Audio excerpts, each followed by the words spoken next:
This inventory software tutorial explores 4 different scenarios for entering weight information manually. Normally, pressing Read Scale brings in the weight from a connected scale.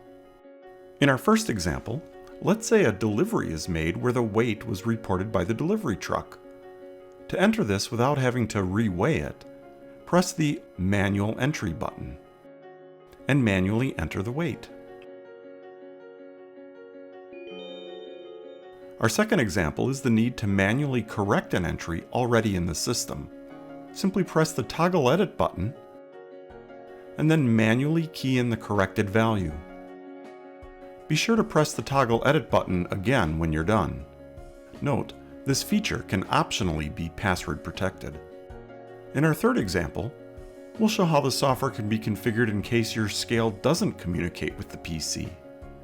By logging in as administrator, you can edit the settings and change the scale COM port to be blank. The software then switches to manual mode. Note the Read Scale and Set Scale to 0 buttons are disabled. A larger Manual Entry button. Click it to manually enter in the reading you see on your scale.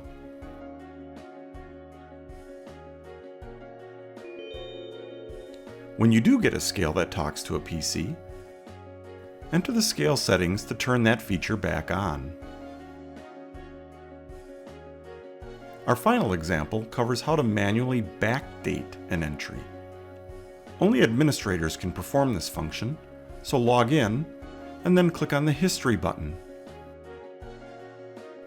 It too has a Toggle Edit button, but as admin, it also now has an Edit Dates box. When checked, the date recorded field instead changes to the entry date. Simply backdate the entries desired. Then remember to log out as administrator when you're done. To learn more about our inventory software, you can review the manuals on the website or contact us. We'd love to help.